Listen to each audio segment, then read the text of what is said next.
Indian culture and civilization, regardless of Western influences, assaults, subtle, not so subtle, has stood its ground due to its inherent spiritual strength. Ladies and gentlemen, we have in our midst Srimati Akila Srinivasan, Director of the Sri Ram Group and a Vice Chairperson of our organizing committee. And she has been chosen to introduce Pujya Prema Pandurang. And over to Srimati Akila.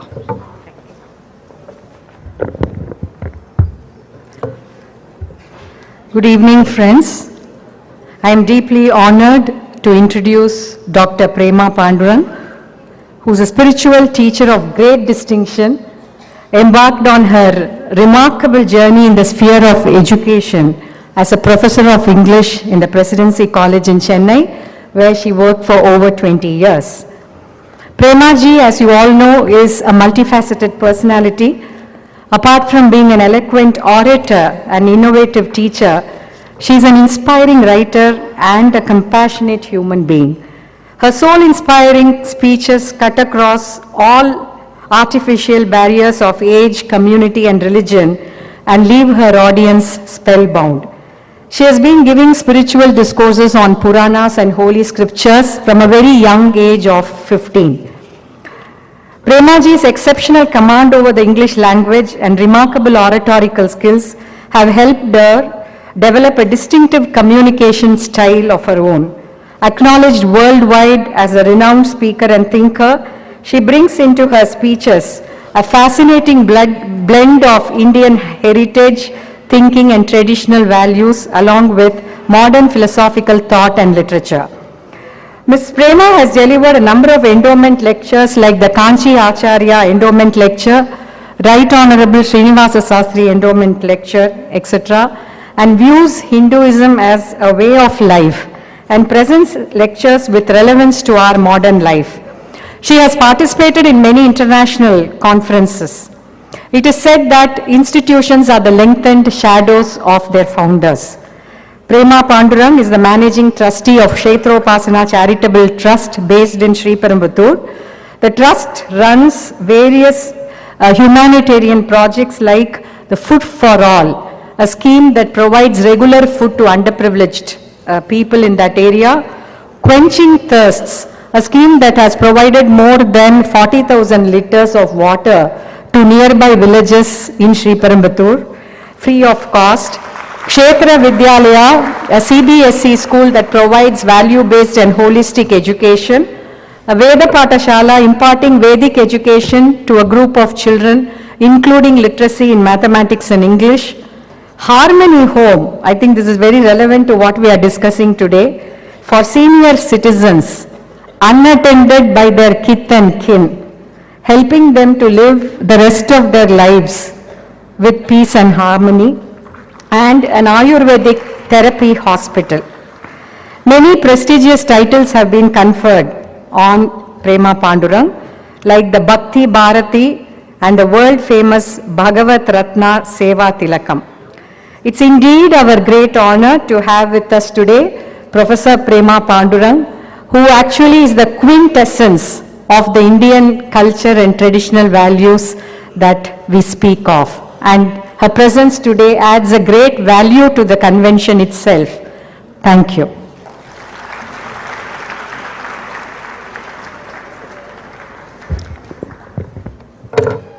Thank you, Srimati Akila. Could I please request Srimati Rajashree Birla to present a memento as a token of our appreciation to Pujya Prema Pandurang.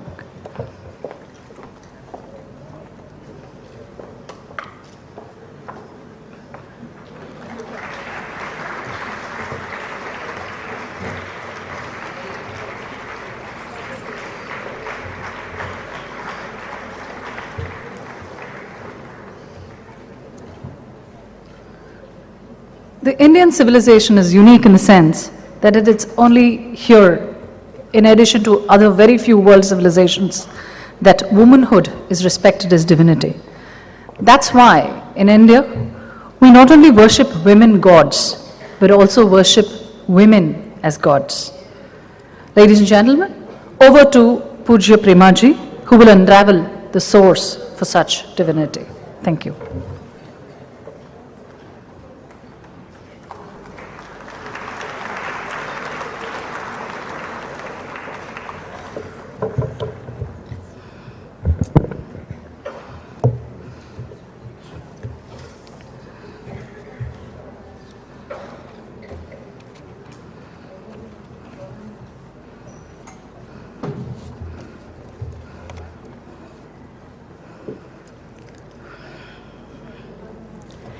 भीमातीर्निवासाय पंढरीपुरवासिने Pandurang प्रकाशाय विठलाय नमो नमः मरुत्पुत्राय कवये भीमाय भयहारिणे श्रीमदानंदतीर्थाय प्रख्याताय नमो नमः शिवतनय वरिष्ठं सर्वकल्याणमूर्तिं परशुकमलहस्तं शोभितं मोदकेन अरुणकुसुममाला व्याललंबोदरं तं मम हृदयनिवासं श्रीगणेशं नमामि कृष्णव्रता कृष्णमनुस्मरन्तः रात्रौ च कृष्णं पुनरुत्थितायै ते कृष्णदेहा प्रविशन्ति कृष्णम् आज्यं यथा मन्त्रहुतं हुताशे बुद्धिर्बलं यशोधैर्यं निर्भयत्वमरोगता अजाढ्यं वाक्पटुत्वं च हनूमत्स्मरणात् भवेत् राकाचन्द्रसमानकान्तिवदना नाकाधिराजस्तुता मूकानामपि कुर्वती सुरधुनी नीकाश वाक्वैभवं श्रीकाञ्चीनगरी विहाररसिका शोकापहन्त्री सताम् एका पुण्यपरम्परा पशुपते आकारिणी राजते सत्यं विधातुं निजभृत्यभाषितं व्याप्तिं च भूतेषु अखिलेषु चात्मनः अदृश्यत अत्यद्भुतरूपमुद्वहन् स्तम्भे सभायां न मृगं न मानुषं नरसिंह न मृगं न मानुषम्. My humble obeisance to the Lord who has given me this privilege to participate in this lovely function. Most respected Rajashree ji, most respected Dr. Shanta ji, most respected Gurumurthy ji, and my dear beloved sister Dr. Padma ji, respected Vanita ji, Akhila ji, Rajashree ji, Hema ji, and Bhide ji, and all of you who are gathered here. It's a wonderful day. It's a reminder, a very serious reminder of the responsibility as a woman. When I think of that striking figure clad in yellow and orange, in the words of Annie Besant, shining like the sun of India in the midst of heavy atmosphere of Chicago, a lion head, piercing eyes, mobile lips, movements swift and abrupt. Monk, they called him, not unwarrantably, warrior monk. But his figure was instinct with the pride of country, the pride of race, the representative of the oldest of living religions. That was Swami Vivekananda, described by Dr. Annie Besant. Dr. Annie Besant was the most unique Irish woman who landed in India, wore a sari, which most of us have abandoned. She wore a sari, learned Sanskrit, and translated the Gita word by word, a big hand for her. An Irish woman learning Sanskrit. This is the time to discuss the spiritual foundation of Indian womanhood. This is the hour, and here is the need to do so. I hope the men present here, however few, are listening to me, including Sri Gurumurthy ji. The Lord in the Gita tells Arjuna in the 10th chapter, I am the following qualities in woman: Kirtir Shivachya Narinam Smritir Medha Dhriti Kshama. Fame, prosperity, eloquence in women, memory, intelligence, courage, forbearance. We do not mind men sharing these qualities, but these are exclusively feminine divine qualities. An ideal woman has all these admirable qualities. She has been extolled for these qualities in whatever form she has been seen. The Indian concept of Devi, as has been mentioned, is obviously the highest and the noblest portrait of Indian womanhood. Shri Gurumurthy ji, please note that in the Theological Cabinet of India, all the main portfolios are with Devis. Lakshmi has finance portfolio, defense is with Durga, education with Saraswati, and agriculture with Bhuma Devi. All our life-giving waters, rivers, are feminine. Ganga Ma, Kaveri Ma, Tungabhadra Ma. Ganga is not a geographical feature of Bharat, but a ceaseless flow of the perennial philosophy of India flowing down the ages. That is Ganga. Mother Radha, that beautiful concept of devotion which she personifies, is known as Krishnena Aradhyate iti Radha, Krishnam Samaradhyati Sadeti Radhika. She worships Krishna and Krishna worships her because of her ideal devotion. That is Mother Radha, the visa officer for Vrindavan. Coming to our heroine of Sri Villipattur, Andal, she ruled the Lord with her garland of blossoms and became his very bride, waking up dormant souls with her soul-stirring Tirupaving. Our heroines in the epics, which are true life stories, stand up as stalwarts. Mother Sita is a Devi and an epic heroine too. She is a royal princess, but is capable of austerity. She is docile, but not a doormat. She is shy, but never weak. Her virtue is her embellishment.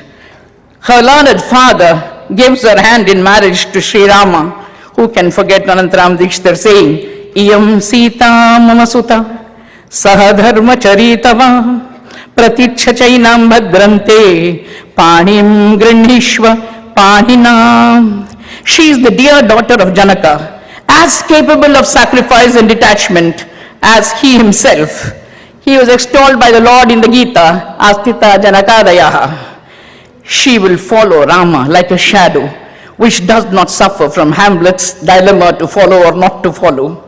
When her husband, against the law of primogeniture, is banished from the kingdom. She is of sterling character. Foreseeing the grim fire ordeal, Janaka issues a character certificate, Pativrata Mahabhaga Chaye Vanugata Sada. Sita cannot be lured by the golden city of Lanka, nor the generous offers of Ravana, because she is Lakshmi herself. Her sidelong glance, says Adi Shankaracharya, can make a pauper into a billionaire overnight. That is the power Mother Lakshmi has. She sees nothing but Rama in her heart. She compliments Hanuman. I tell children, Hanuman is the first Superman, Batman in the world who flew across. And she compliments him with a crypt sentence that is a rare combination of delectable qualities: brain, brawn, beauty, bravery.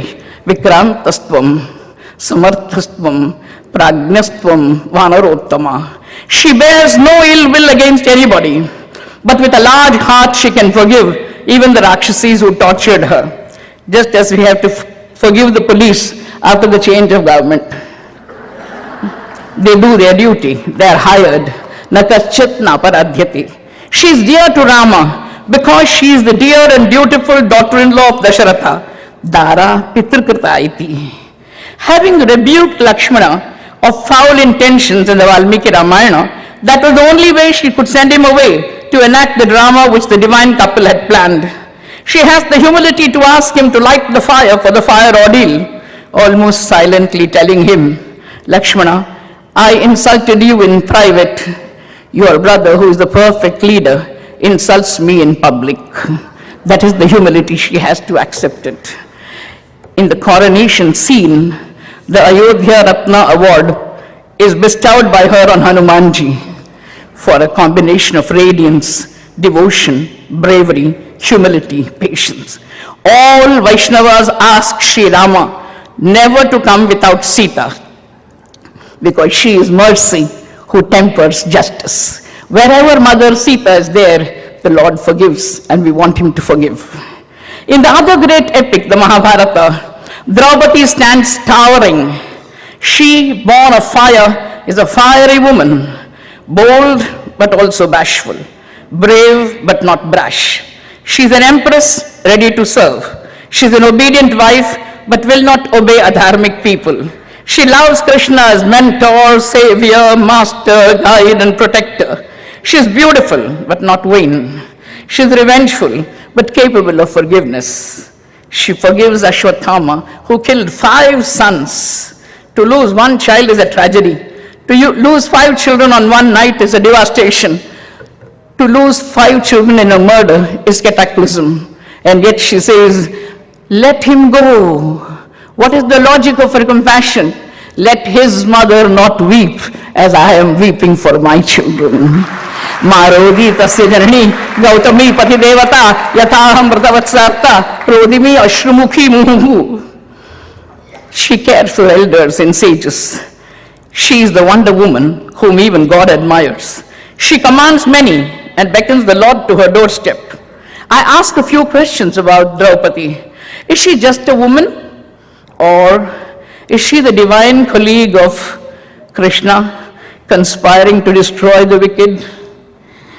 Krishna, Bhubhara, Nashini, that is how she is introduced. Does her beauty not destroy the lascivious and fascinate the good?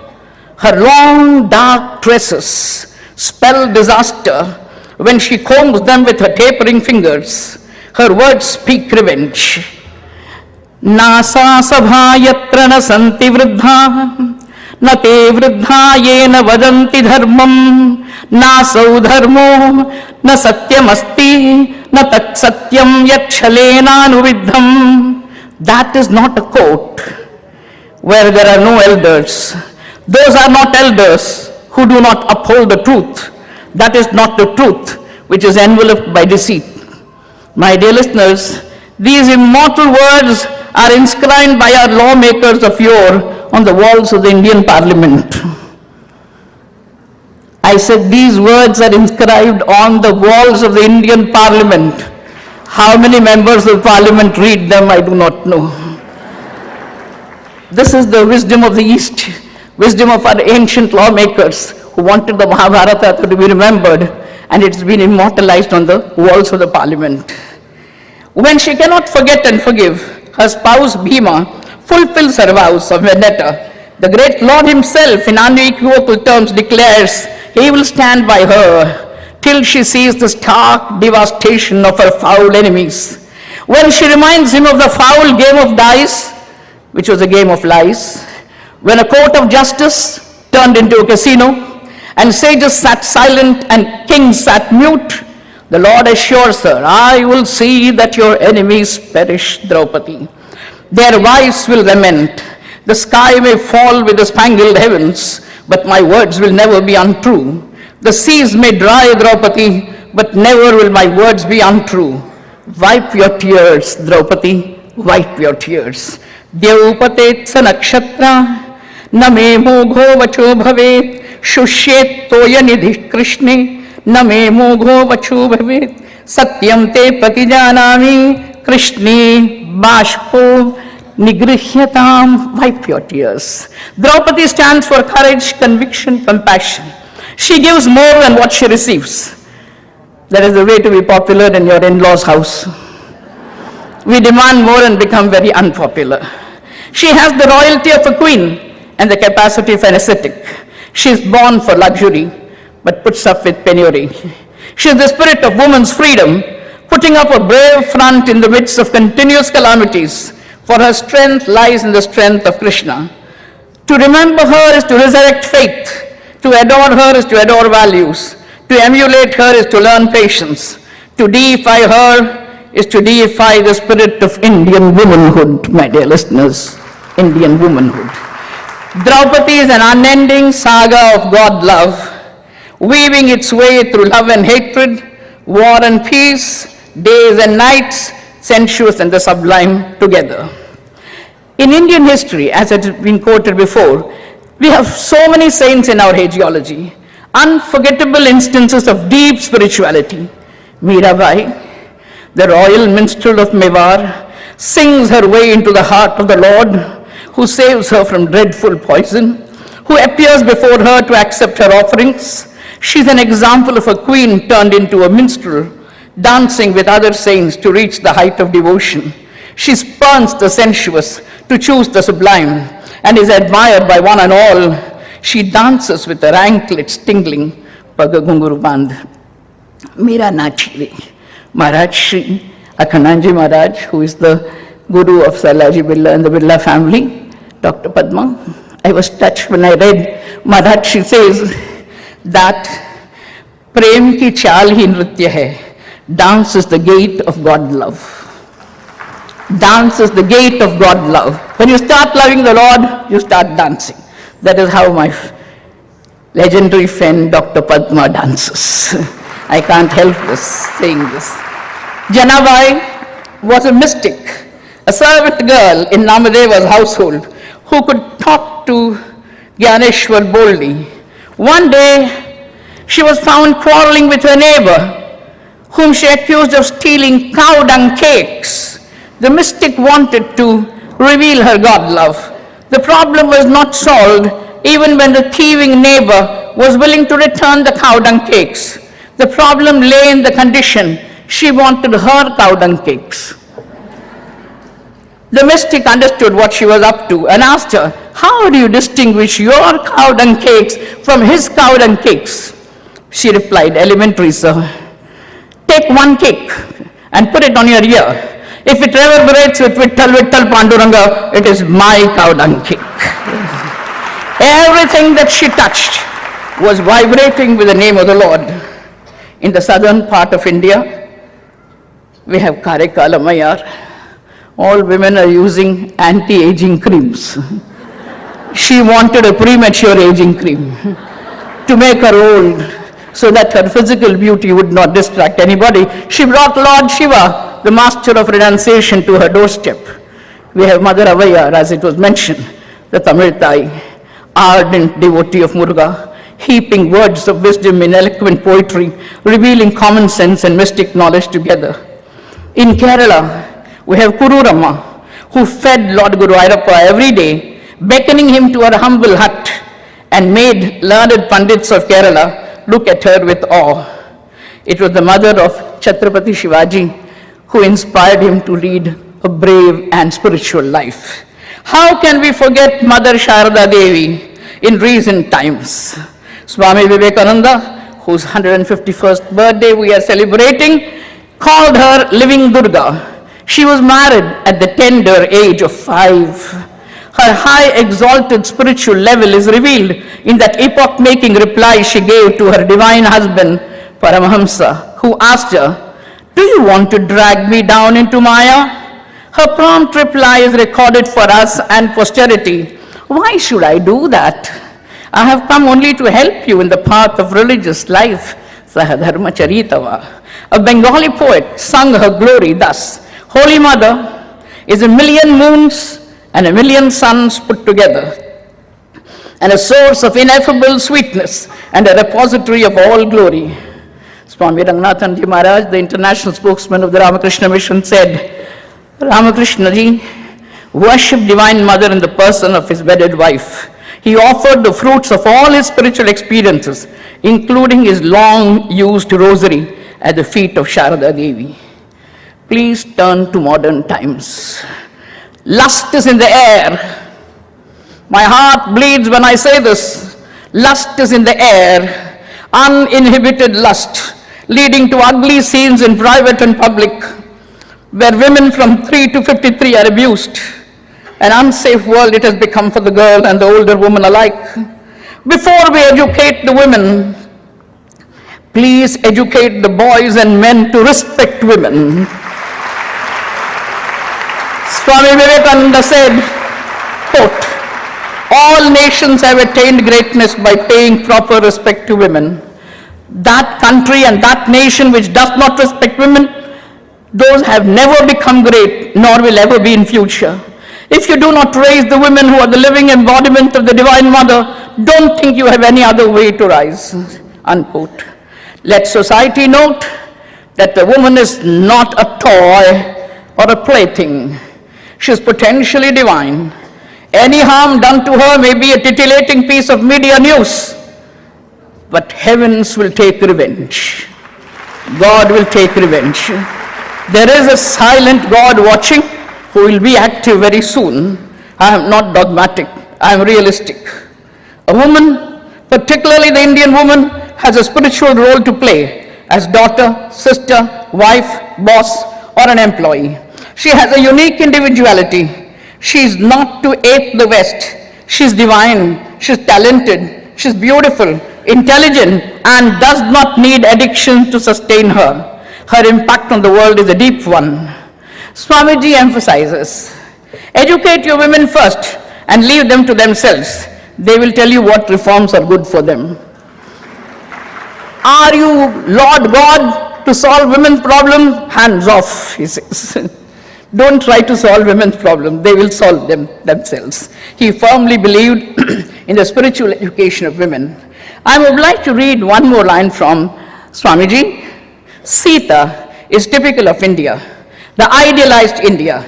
She has gone into the very vitals of our race. She is in the blood of every Hindu man and woman. We are all the children of Sita. We are all the children of Sita.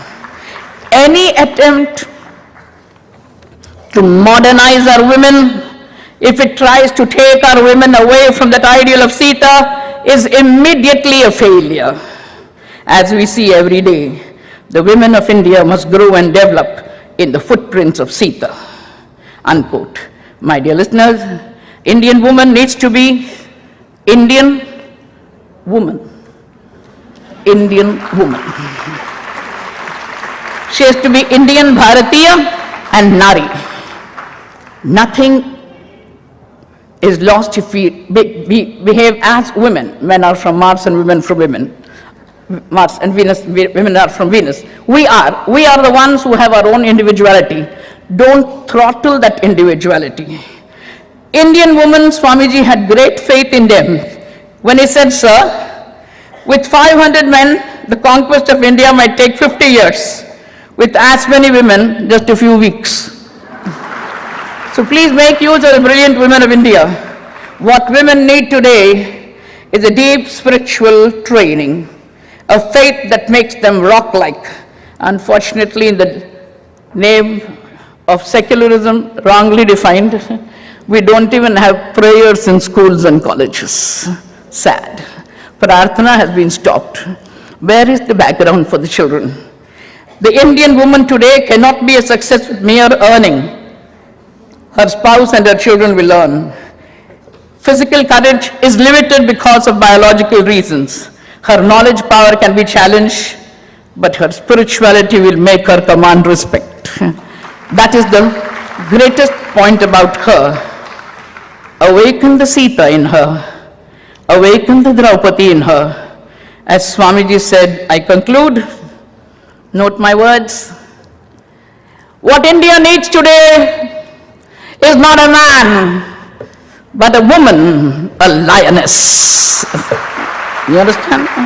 What India needs today is not a man, a woman, a lioness. Ya Devi Sarva Bhuteshu Matrurupena Samthita Namastasya, Namastasya, Namastasya, Namo Namaha. Jai Hind and thank you.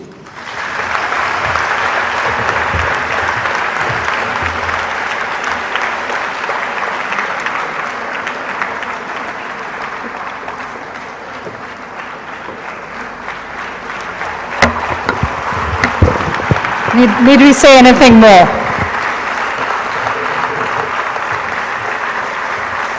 After Pujya Premaji's speech, it would also be a lot of Shakti Rupena Samsthita. Your speech, madam, was a fascinating multilingual tapestry of religion, rationalism, mythology, and modernism that you most affectionately and forcefully wove for us. And of course, it was delivered in an inimitable style that could belong to only Pujya Prema Pandurang. And right at the beginning of the speech, there was a little rhetoric when she said, I hope the men in this audience will listen to me. All I can tell you, Premaji, is that when you speak, everybody listens and everybody will listen.